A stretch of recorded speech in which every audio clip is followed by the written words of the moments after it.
Hindi nga ba manunood ang pamilya ni Sharon Cuneta sa kanyang reunion concert kasama si Gabby Concepcion?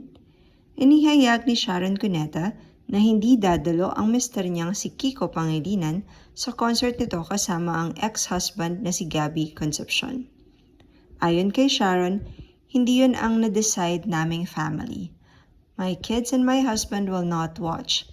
Kasi ayoko namang masaktan sila. At saka syempre ayokong parang mailang din kami ni Gabby. Kasi after all, we're talking about our history and everything in the past. This is for our audience.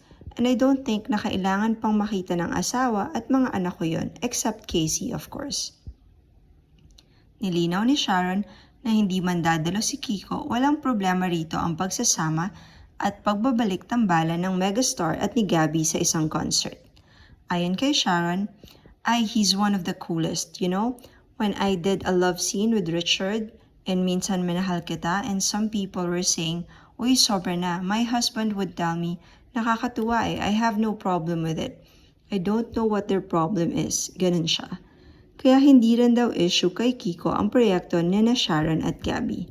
So, bago natuloy to, sabi niya, sana naman matuloy na yan kasi laging hindi natutuloy. So sana matuloy na yan. Ganun siya. He's very supportive. He's very secured. Maybe because he knows that I love him very much and I never failed to show him that. Nang tanungin si Sharon tungkol sa chemistry nila ni Gabby, sinabi niyang sa tingin niya ay masisilayan iyon sa Dear Heart the concert. I think if I may say so to myself, it has never gone away. Chemistry is something you cannot act out, saad ng megastar. Saka ito napaisip at tinanong ang media kung ano ang nararamdaman ng mga ito sa biglaang pagkikita nila ni Gabby sa ginanap na back-to-back MediaCon nila. Anong feeling nyo nung nakita kami sa stage kanina? Ganun lang yon?